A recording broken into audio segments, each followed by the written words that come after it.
हमारा private coaching classes का ये संगठन है, 2000 में बनाया था हमने। तो ये है कि जो प्राइवेट कोचिंग क्लासेस हैं और जो फॉर्मल एजुकेशन है वो दोनों एक ही हैं। दोनों का उद्देश्य एक ही है कि बच्चों को पढ़ाना, शिक्षा देना, ज्ञान देना और उनका करियर बनाना, ये दोनों का ये है। लेकिन क्या था कि कुछ सालों से ऐसा हो गया था पहले कि मीडिया में कि अलग अलग हो गया कि भाई कोचिंग क्लास अलग है और स्कूल और कॉलेजेस अलग हैं, ये दोनों अलग अलग काम करते हैं। लेकिन ये ऐसा नहीं है। आज देखिए कितने सारे फेलिसिटेशन हमने किए और हम ये 2009 से कर रहे हैं। उसमें हम कॉलेज के टीचर्स को भी लेते हैं, प्रिंसिपल्स को भी लेते हैं, पब्लिशर्स को भी लेते हैं और जो कोचिंग क्लास के टीचर्स हैं उनको भी लेते हैं। तो ये संगठन अभी 22 साल हो गया। मैं फाउंडर मेंबर हूँ फर्स्ट, और हमने ये एसोसिएशन बनाई। आज मैं बहुत खुश हूँ कि 22 साल हो गए और एक सेकंड जनरेशन, सेकंड लाइन आ गई है जो बहुत अच्छी तरह से एसोसिएशन को आगे लेके जा रही है। सर, पहले तो हमारी एक रिकमेंडेशन आती है जो मेंबर से, फिर हमारा खुद की एक टीम होती है जो इंक्वायरी करती है। और सर, जो प्रोफेशन में 20-30 साल से है उनके बारे में सभी को पता होता है कि कौन क्या कर रहा है, कौन कैसा काम कर रहा है। कोई अवार्ड ही नहीं होगा जिसने 2 साल 5 साल काम किया हो और वो छोड़ के गया हो या 5 साल 3 साल से आया हो उसको अवार्ड दिया हुआ। मिनिमम आपने देखा होगा कि आज भी जो मिनिमम जो अवार्ड दिया गया वो 28 साल की 28 साल से जो महिला पढ़ा रही है उसको दिया गया था। और वैसे हमारा क्राइटेरिया 25 से 30 साल के बाद ही देते हैं award. See the concept of award is like this कि government doesn't recognise coaching classes anywhere. Okay, school के टीचर को अवार्ड मिल जाता है for ever whatever services is rendering, लेकिन कोचिंग क्लास रिकॉग्नाइज नहीं है तो उनके टीचर को कहीं पे भी अवार्ड नहीं मिलता।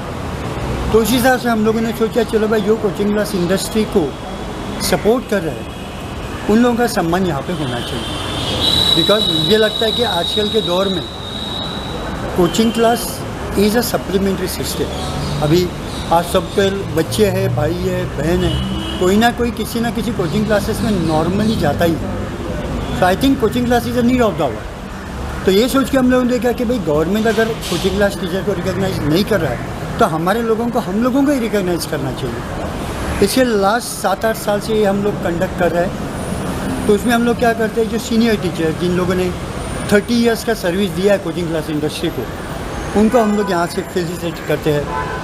थोड़ा आउट ऑफ मुंबई जुड़ने के लिए मुंबई के बाहर जो कोचिंग क्लासेस है उनके पास से कोई एक टीचर को हम लोग लेते हैं। देन हम लोग जो पढ़ाते हैं किसी ऑथर के बुक से पढ़ाते हैं, तो हमारे टीचिंग में उनका कंट्रीब्यूशन तो है। तो इसके लिए हम लोग ऑथर को भी इस फंक्शन में हम लोग इन्वाइट करते हैं।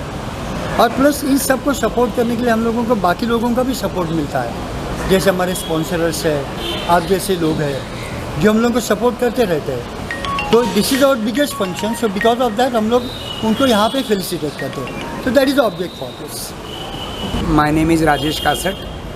मैं सेक्रेटरी हूँ इस संगठन का, महाराष्ट्र क्लास ओनर्स एसोसिएशन का। ये हमारा 2nd ईयर इस टीम का चल रहा है। एंड हमारे संगठन में हर 3 साल में नया टीम, नए लोग ऑफिस बेरर्स बनते हैं। तो मुझे मौका मिला last year as a secretary बनने का। ये संगठन क्लास ओनर्स ने क्लास ओनर्स के बेनिफिट के लिए बनाया है। जैसे हम कह सकते हैं for the class owners, of the class owners and by the class owners. क्योंकि कोचिंग क्लासेस को गवर्नमेंट की डायरेक्ट कोई मान्यता नहीं है। इनफैक्ट काफ़ी सारे ऐसे मुद्दे हैं जिसके ऊपर क्लासेस चाहते हैं कि गवर्नमेंट उनको मान्यता दे, बट गवर्नमेंट के लिए कोचिंग क्लासेस एक पैरेलल एजुकेशन सिस्टम बन चुका है।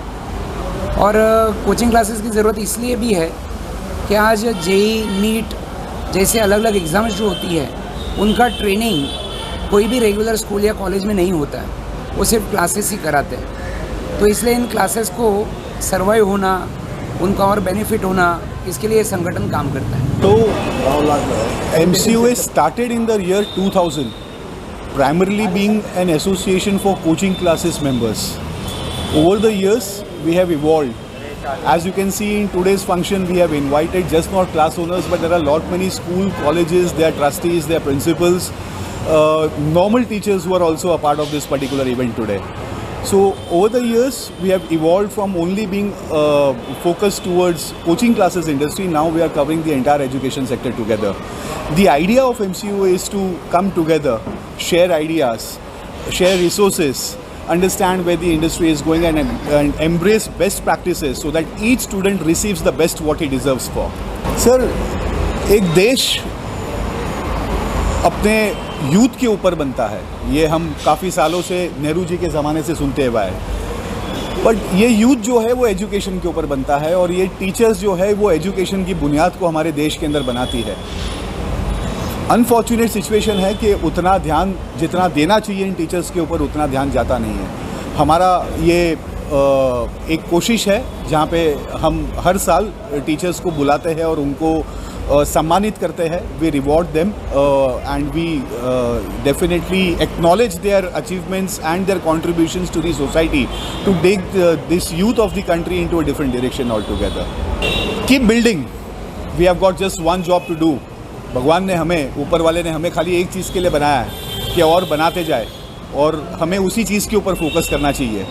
जब हम बाहर जाते हैं, जैसे अभी हम इंटरव्यू दे रहे हैं तो आजू बाजू में से काफ़ी आवाज़ें हैं। Our objective is to shut out that particular noise and focus on the task we have got at hand. And that particular task to our community is to build our nation, and that is what our focus should be. जय हिंद। अब main stream में लेने की बात करूँ तो sir, तो इसका सिंपल सा सोल्यूशन है सर। अगर आप मेरे से पर्सनली पूछे, क्योंकि हम एजुकेशन इंस्टीट्यूट चलाते हैं सर, मैं ऐसा नहीं मैं बोल सकता, क्योंकि सर बहुत सारे आज CBSE स्कूल्स यहाँ पे मुंबई में भी होंगे, तो सर कोई सर सांगली में भी हो सकता है सर, कोई यूपी के कोई गांव में भी हो सकता है। बट सर जब तक हम वैल्यू एजुकेशन पे सर हम काम नहीं करेंगे सर, तब तक सिर्फ बदलाव नहीं आएगा सर। आज हमको हमारे बच्चों को इंस्पायर करना है, प्रेरित करना है और ट्रेन करना है कि भले ही टायर 2 टायर 3 सिटी से लोग आ रहे हैं, बट आपको उनको इक्वली रिस्पेक्ट देना है। जब तक सर हम वैल्यू एजुकेशन पे काम नहीं करेंगे सर, तब हमारी शिक्षा नीति सर दुनिया की सबसे अच्छी शिक्षा नीति है, लेकिन सर अगर हमने वैल्यू एजुकेशन पे काम नहीं किया सर, तो उसमें बदलाव आने की सर कोई गुंजाइश ही नहीं है सर। हम वैल्यू एजुकेशन पे काम करेंगे सर, बच्चों को हम अच्छे वैल्यूज़ देंगे, अच्छे प्रिंसिपल्स देंगे, हम बताएंगे कि कैसे ट्रीट करना है। राइट फ्रॉम सर, मैं सिर्फ बच्चों की नहीं बात कर रहा। आज सर हम अपने लोअर लेवल जो स्टाफ होता है, हमारे प्यून्स को कैसे ट्रीट करना है, हमारे शिक्षकों को कैसे ट्रीट करना है, शिक्षकों में भी सर कॉम्प्लेक्स एक होता है, तो तभी सर वो बदलाव आएगा। मेरे हिसाब से sir it's all about value education, nothing else sir. नमस्कार, मैं दिनेश कुमार गुप्ता। यूट्यूब पर मेरा चैनल है Dinesh sir live study and other 2 channels. सारे मिला के पूरे महाराष्ट्र के हर गांव से लगभग 13 लाख से ज़्यादा बच्चे मेरे ज़रिए जो है मुफ्त में शिक्षा ले रहे हैं, फ्री एजुकेशन, वो भी 11th 12th। ऐसे जो साइंस स्ट्रीम के सब्जेक्ट हैं जो लाखों रुपए पैसे खर्च करने पड़ते हैं, वो सारी चीज़ें मेरे ज़रिए, जो काफ़ी रिमोट एरियाज़ हम कह सकते हैं, महाराष्ट्र के दूर दराज के क्षेत्र जहाँ पर अभी भी इंटरनेट की सुविधा नहीं है, ऐसे इलाकों तक मैं पहुँचा हूँ और वहाँ के बच्चों को फ़ायदा हो रहा है। लेकिन कहीं ना कहीं शहरी भाग जहाँ पर है, तो शिक्षा की बात करेंगे तो बच्चों को आगे जाने के लिए कोचिंग क्लास की एक ज़रूरत होती है, अच्छे टीचर्स का मार्गदर्शन चाहिए होता है, गाइडेंस चाहिए होता है। तो यहाँ पर जो कोचिंग क्लासेस ओनर्स हैं बहुत सारे, बहुत ही हाईली क्वालिफाइड होते हैं, लेकिन आज गवर्नमेंट सेक्टर में बहुत सारे काबिल टीचर्स को जगह नहीं मिल पाती, वो स्कूल हो या कॉलेज हो। तो ऐसे में क्या वो भूखा रहेगा टीचर? ऐसे में बहुत सारे जो टीचर्स हैं खुद ही आगे बढ़कर बच्चों को पढ़ाने के लिए अपना कोचिंग का व्यवसाय शुरू करते हैं और बहुत बड़े पैमाने पर जो कोचिंग क्लासेस का जो स्वरूप है अब हो गया, जिससे बहुत सारे बच्चों को बहुत फ़ायदा